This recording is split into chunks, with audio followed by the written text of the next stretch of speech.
Welcome to icon news. నేను మీ పవన్ కృష్ణమూర్తి. భారతదేశ ప్రధానమంత్రి వర్యులు, సీనియర్ రాజకీయ నాయకులు, భారతీయ జనతా పార్టీకి వెన్నెముక అంటే ప్రస్తుతం అయినటువంటి నరేంద్ర మోడీ గారికి, నరేంద్ర దాస్ దామోదర్ దాస్ మోడీజీ గారికి 100 కోటి నమస్కారాలు సార్ అని ఆంధ్ర ప్రజానికం చెప్పుకుంటున్నారు. ఎందుకంటే చాలా విశాలమైన హృదయంతో ఆంధ్రప్రదేశ్ ప్రజల మీద చాలా అపేక్షతో ఎంతో చేసేయాలి, ఏదో చేసేయాలి, ఆంధ్రప్రదేశ్ని అల్లంత దూరాన ఎక్కడో ఎవ్వరికి అందనంత ఎత్తులో నిలబెట్టాలి. మేబీ ఎత్తులో అనే మాట తప్పేమో, అల్లంత దూరాన చిట్ట చివరిన ఎవరికి కనిపించకుండా ఉంచాలి అనేటువంటి ఒక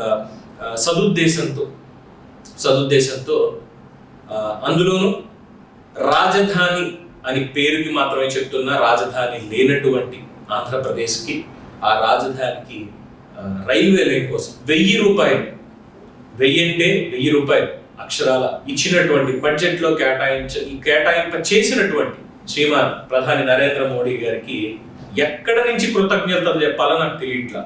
మీ బూతులు అనిపించినా నాకు అభ్యంతరం. అసలు ఆంధ్రప్రదేశ్ అనేది సమాఖ్యలో ఉందా? భారతదేశ సమాఖ్య అనే దాంట్లో ఆంధ్రప్రదేశ్ అనే రాష్ట్రం ఉందా అని నేను ఈరోజు ప్రశ్నిస్తున్నాను. మేబీ పొలిటికల్ పార్టీస్ ప్రశ్నించకపోవచ్చు, వాడుకున్నటువంటి రాజకీయ అవసరాలు, వాడుకున్నటువంటి ఇబ్బందులు ఏదైనా కావచ్చు. నాకేం లేవు. నాకేమి పొలిటికల్ అసైన్మెంట్స్ లేదంటే పొలిటికల్ వాంట్స్ ఇవన్నీ ఏం లేవు. నాకు అఫిలియేషన్స్ ఏం లేవు.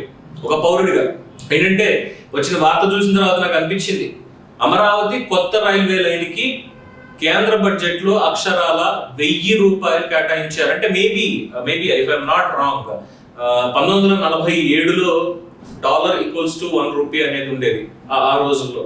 మేబీ అలా చూసుకున్నప్పుడు ఆ 1000 రూపాయలు 2024 సంవత్సరంలో 1947 నుంచి ఇప్పుడు తీసుకుంటే ఆ 1000 రూపాయలు ఎంత పెరిగింది, వాల్యూ ఎంత అనేది అనుకున్నప్పుడు మేబీ ఆ 1000 రూపాయలు ఇప్పుడు ఒక 10,000 కోట్లు అనుకుందాం. మేబీ కొంచెం ఎక్కువ చెప్తున్నారేమో మీరు భావించవచ్చు. అనుకుందాం పోనీ, అలాగా 1000 కోట్లు అనుకుందాం, పోనీ 1000 కోట్లు కేటాయించారు అనుకుందాం. అంటే ఇప్పుడు మనం 1947లో స్వాతంత్రం వచ్చినటువంటి తొలినాళ్లలో ఇంకా మనం ఉన్నాం. ఈ 1000 రూపాయలతోటి మనం ఏం చేయాలంటే ఇప్పుడు అమరావతి అనేటువంటి మన రాజధాని దీనికి కొత్త రైల్వే లైన్కి భూసేకరణ అయిందో లేదో తెలియదు. ఆల్రెడీ మేబీ సేకరించుంటే ఒక రకంగా దానికి సంబంధించి ఇన్ఫ్రాస్ట్రక్చర్ ఏ విధంగా మనం ప్లాన్ చేసుకోవాలి, రైల్వే లైన్ ఎలా ఉండాలి, రైల్వే స్టేషన్ ఎలా ఉండాలి, వీటన్నిటికి సంబంధించి ఇప్పుడు ఆ 1000 రూపాయలు మనం ప్లాన్ చేసుకోవాలన్నమాట.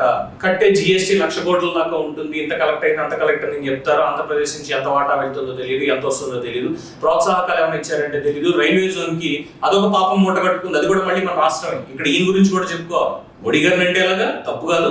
ముందు మన పంపకున్నటువంటి యజమాని కరెక్ట్ గా ఉండి ఏడిస్తే ఆయన పెద్ద ఆయన తిట్టుకోవడం. మనం 34,000 ఎకరాలు రాజధాని అనే ఒక పేరుతోటి భవిష్యత్తు బాగుంటుంది, తరాలది, అందరికీ భద్రత ఉంటుంది, అందరికి భరోసా ఉంటుంది అని ఒక పిలిపిస్తే 29,000 పైచిలుకు కుటుంబాలు 34,000 ఎకరాలని ఆంధ్రప్రదేశ్ రాష్ట్ర రాజధాని కోసం ఇస్తే, విశాఖ రైల్వే జోన్ కోసం అంటే సబ్ టాపిక్ కాబట్టి అన్ని కలిపే మాట్లాడుతున్నాం, రైల్వే అన్న ఒక టాపిక్ మీద మాట్లాడుతున్నాం అని ఇస్తే, రైల్వే జోన్ కోసం 53 ఎకరాలు రాష్ట్ర ప్రభుత్వం ఇవ్వాల్సింది సెంట్ భూమి ఇంకా ఇవ్వాలి ఇప్పటికి. పైగా ఏం చెప్పుకుంటాడండి ముఖ్యమంత్రి జగన్మోహన్ రెడ్డి గారు, 30 లక్షల మందికి ఇళ్ల పట్టాలు, సెంటు పట్టాలు ఇచ్చేసాము, సెంటున్నర ఇచ్చేసాము.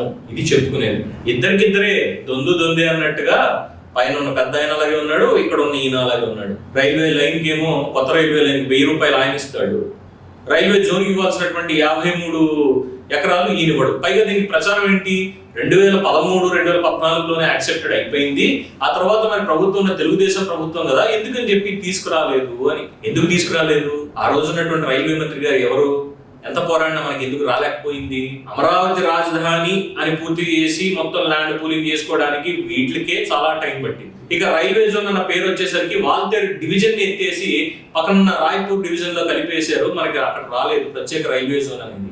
చాలా చరిత్ర ఉన్నటువంటి బ్రాడ్ గేజ్ మార్గం అది.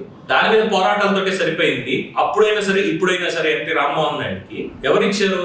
మరి ఆ రోజు ఉన్నటువంటి ఎంపీలు జగన్మోహన్ రెడ్డి గారు అన్నట్టు ఏం పీకేరు? వైఎస్ఆర్సీపీ వాళ్ళు కూడా ఉన్నారు కదా 2014 నుంచి 19 వరకు. ఏం పీకేరు వాళ్ళు రైల్వే జోన్ కోసం? జగన్మోహన్ రెడ్డి గారి భాష అంటే నాది గారు క్షమించారు. ఏం పీకారు? అదే ఏం ఓడబొడి చేశారు వాళ్ళు? ఏం పని చేశారు అసలు? ఇప్పుడు వెళ్ళి మెడలు ఉంచుతాను ఇంకోటి ఉంచుతామంటే మెడలు ఉంచారు ఆల్రెడీ 4 సంవత్సరాల 10 నెలల కాలంలో మెడలు పూర్తిగా వంచి పాదాల మీద పెట్టొచ్చాడు మన ముఖ్యమంత్రి. వీళ్ళు ఎలాగో తలకే మన పాదాల దగ్గరికి కావాల్సిందే, అంతకుమించి ఏం లేదు అన్న అహంకారంతో వీళ్ళకి ముష్టి ఏం పడేస్తే ఏంటి అని చెప్పి, ఇదేమి ఒకటోసారి కాదు, మొహం మీద ఉమ్మేస్తే తుడుచుకుపోయే రకాలం కదా ఆంధ్రప్రదేశ్ ప్రజలందరూ. మనం ఎస్ మీరు అనుకోవచ్చు ఏంటి పవన్ లాంగ్వేజ్ మారింది, ఆవేశం పాళ్ళు పెరిగాయి, ప్రజల్ని కూడా చూసుకోవట్లేదు, ఇష్టం వచ్చినట్టు మాట్లాడుతున్నావు అని మీరు అనొచ్చు. ఇప్పుడు కాకపోతే ఎప్పుడండి ఇంకా మాట్లాడేది, ఇంకెప్పుడు మాట్లాడనిచ్చేది, అంతే కదా. ఎందుకంటే విశాఖపట్నం స్టీల్ ప్లాంట్ ప్రైవేటీకరణకు వ్యతిరేకంగా ముఖ్యమంత్రి గారు ఒక లేఖ రాశారు, అభినందించాం, లేఖ రాశారు అని అభినందించాం. కానీ స్టార్టింగ్ లోనే మొదలుపెట్టి ఒక లైన్ రాశారు. అప్పుడు కూడా ఏం జరిగిందో తెలుసా, అప్పుడు కూడా జరిగినటువంటి పని ఏంటో తెలుసా, 1000 రూపాయలు ఆ బడ్జెట్ లో కూడా కేటాయించారు.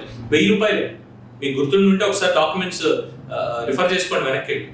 విశాఖపట్నం స్టీల్ ప్లాంట్ వ్యతిరేకంగా జగన్మోహన్ రెడ్డి గారు లేఖ రాశారు. ఏంటంటే మీరు ప్రవేశపెట్టినటువంటి బడ్జెట్ భారతదేశానికి తలమానికంగా ఉంది, అందులో ఆంధ్రప్రదేశ్ కి మీరు చేసిన కేటాయింపులన్నీ కూడా అత్యద్భుతంగా ఉన్నాయి, ఇంకా ముందు చాలా చేస్తారని ఆశిస్తున్నాం అని మొదలుపెట్టి 1000 రూపాయలను మెన్షన్ చేయకుండా విశాఖపట్నం స్టీల్ ప్లాంట్ గురించి రాశారు.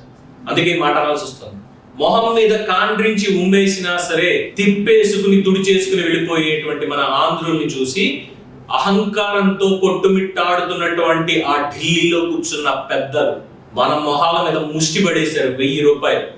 ఇంకా ఏం చెప్పాలి, మనకి పౌరుషం, చీము నెత్తురు, సిగ్గు, అభిమానం, పెద్ద ఆయన చెప్పినట్టు ఆత్మ గౌరవం అన్ని లేవు కదా. బతికేద్దాం ఇలాగే బతికేసి బానిసల్లా, తెల్లవాడికి భారతీయులు బానిసలుగా ఎలా ఉన్నారో అలాగా పైన పెద్దలకి బానిసల్లా బతికేద్దాం. మరి బానిసల్లా బతుకుతారా, బుద్ధి చెప్తారా? చెప్పడానికి మన దగ్గర ఏముంది పవన్, మన వాళ్ళందరూ మన బంగారం మంచిదవ్వాలి కదా అంటారా? మీ ఓటని ఆయుధంతో ఈసారి ఆ బంగారాన్ని సరితూచండి, ప్రాపర్ గా మీకు ఏది కావాలి అనేది అక్కడ నిల్చోబెట్టండి పోరాటానికి. అంతేగాని అనడానికి మాట వస్తుంది కానీ అనలేకపోతున్నాను. అటువంటి పిందెల గురించి ఆలోచించకండి దయచేసి. అధికారం కోసం వాళ్ళు ఏదో చేస్తున్నారని కాకుండా ప్రజలు మనం ఏం చేయగలం, వీళ్ళకి ఎలా బుద్ధి చెప్పగలం అనే దాని మీద కాన్సన్ట్రేట్ చేయండి. ప్రజలు తలుచుకుంటే జరగనిది ఏదీ లేదు.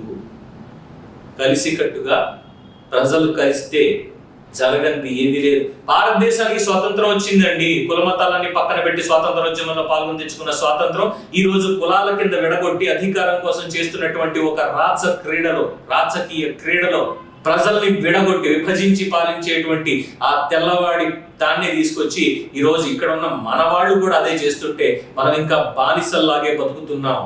అందుకే 1000 రూపాయలు ముష్టి పడేసినా కూడా, వెక్కిరించినా కూడా చీము నెత్తురు లేకుండా సిగ్గులేని వాళ్ళ ఇంకా బ్రతికేస్తున్నాం అంటున్నాను నేను. ఏకీభవిస్తారన్న అభిప్రాయంతో మీ అభిప్రాయాన్ని కామెంట్స్ రూపంలో తెలియజేయండి. 1000 రూపాయలు ఇచ్చినందుకు మీరు కూడా ధన్యవాదాలు తెలియజేయండి మోడీ గారికి. చూస్తూనే ఉండండి ఐకాన్ న్యూస్. నేను మీ పవన్ కృష్ణమూర్తి.